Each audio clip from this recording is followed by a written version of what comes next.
Nako ho, ay matindi ho ito.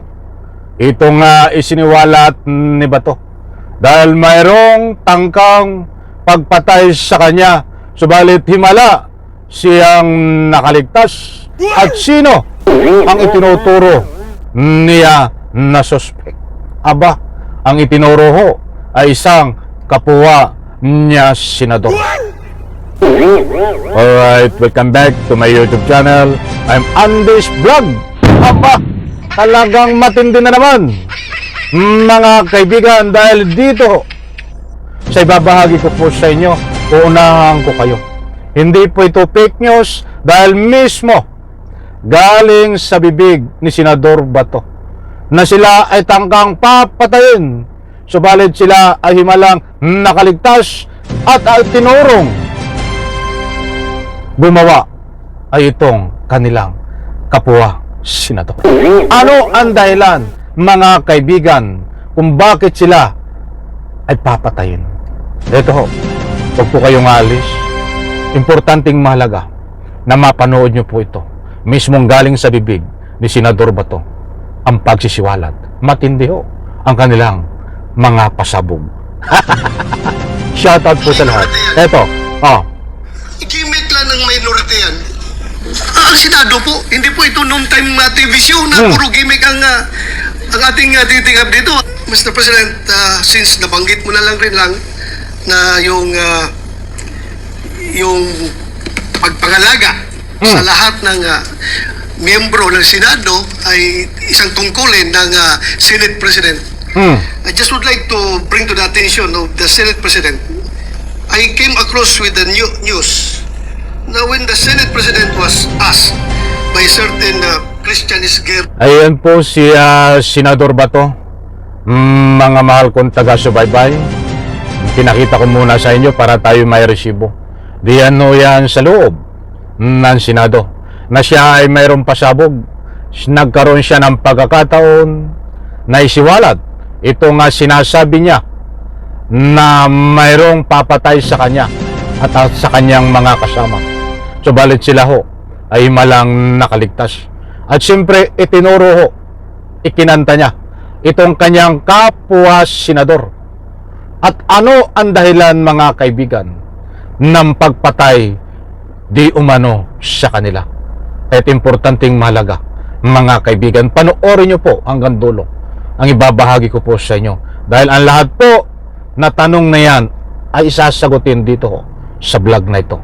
Sa bandang gitna, ibabahagi ko po sa inyo ang pinaka-highlight dito ho, kung paano at ano ang dahilan ng pagpatay dito ho na sinasabi ni Bato.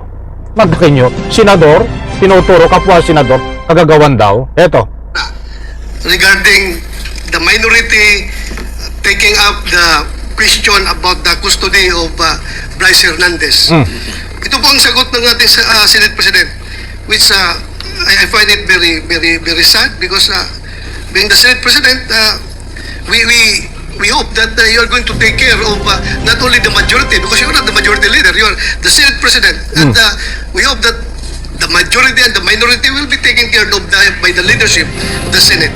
And if I quote your answer, Mr. President, gimmick yan ng minority.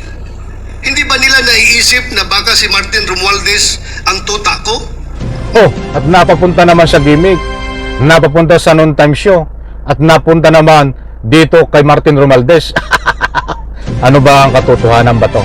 Ito ho, patindi ng patindi ho itong pasabog ni Bato tungkol ho sa pagpatay. Ito. Kabintang sila porque pinagbigyan ko yung TRICOM, tuta na ako. May ginawa ba akong illegal? Yung request ng House of Representatives, illegal? Hindi. Ang gusto ninyo, awayin ko yung House of Representatives on day one. Mamatay sila sa sama ng loob. So, malungkot lang ko ito, dalawang punto, Mr. President. Unang-una, yung mamatay sila sa sama ng loob. Kami, Mr. President, hindi mo po kami mapatay sa sama ng loob dahil hindi na po masama ang loob namin dahil tanggap na namin na kami ang minority. Ang kinasama lang ng loob namin is bakit kailangan pang patayin kami sa sama ng loob? Hindi na po masama ang loob namin. Tanggap na namin na kami minority. At pangalawang punto, Mr. President. Mga kaibigan, hindi po tayo nagpapakalat ng naman fake news.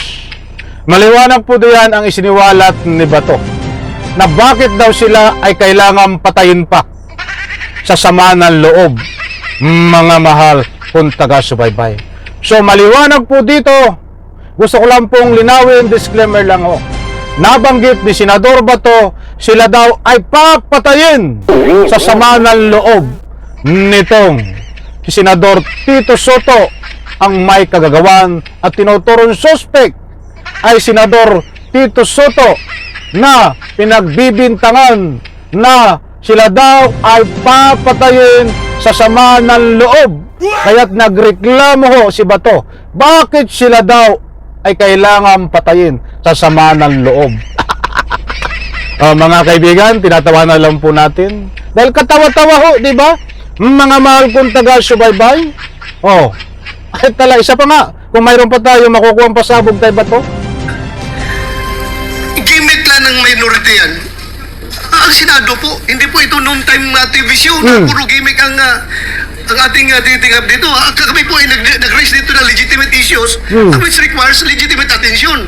So Mr. President, ako po ay nalulungkot, which brings me to my parliamentary inquiry, Mr. President, na yung si Bryce Hernandez, Nako, ay lumalayo na sa usapan. Legitimate issue daw, ha? Sabi ni Bato, legitimate issue. Lukuin mo ang sarili mo. Anong sinasabi mong legitimate issue? Nako, ay ito'y may henerasyon. Mayroong galawan diyan ho na ubod na ginagamit ang Senado para sa pansariling interest para maipagtanggol itong kanyang amo sa Radyo Duterte at itong si Digong Duterte. Tapos sasabihin niya dito, legitimate issue. Nako, ay haba tayo dito sa legitimate issue. Bigyan po natin ng highlight at tawanan po natin ito. Kaya't nililinaw ko po, mga mahal kung taga-subaybay, para naman hindi kayo mabiktima ng fake news na napakaliwanag diyan na si Bato at ang kanyang mga kasama ay papatayin sa inggit. Mga kaibigan, tama ba sa inggit? Ay, tinan ko nga kung tama yung sinasabi ko. Ito ang punto, Mr. President. Kami, Mr. President, hindi mo po kami mapatay sa sama ng loob dahil hindi na po masama ang loob namin dahil tanggap na namin na kami ang minority. Ayun, papatayin sa sama ng loob. Nabanggit ko yun sa inggit, ha? Sandali. Papatayin sa sama ng loob, yan ho, ang isiniwalat nitong si Senador Bato. Talaga nga para kalambatang naiyak, Senador Bato, ano ang kapupulutan nating aral dyan? Sige nga ho, mga mahal kong taga-subaybay, kayo po ba ay pabor dito sa isiniwalat ni Senador Bato na sila daw ho ay papatayin sa inggit sa sama ng loob, sa sama ng loob ng Senate President Tito Soto? Subalit sila ho ay himalang nakaligtas dahil ho sila ay tanggap nila na sila ay pinatalsik, tinanggal sa kanilang pisto na hinahawakan nilang komite. Unang-una, yung amo nila na si Escudero ay tinanggal at pinatalsik ko. Tetanggap daw nila. Ay buti ho. At tinanggap nyo, ibig sabihin, himala kayong nakaligtas dito sa pagpatay sa sama ng loob. Kayo ang gumagawa ng isyo. Kayo diyan. Bumalaw naman kayo na naaayon. Sa ika nga po'y galawan bilang isang senador. Gumagalaw kayo diyan itong mga tropa ni Bato, Robin Padilla, Boy Corinto Marculita at iba pa nilang mga kasamahan na ang galawan nun ito ay parang inahambing natin sa tambay, yung mga tao sa kalye, yung mga taong kung ano-ano na lang ang maisipan, ganyan ang galawan yung mga yan. Batay salute, Senador Tito Soto, ipaglaban mo ang iyong ika nga po'y mga dapat ipaglaban diyan ng Senado basta't nasa legal na paraan, walang kinikilingan, basta't nasa gitna. Yan dapat ang itanim mo sa isip mo, dapat nasa gitna. Bato, talay ko sa video nito, bye-bye. Palakpakan.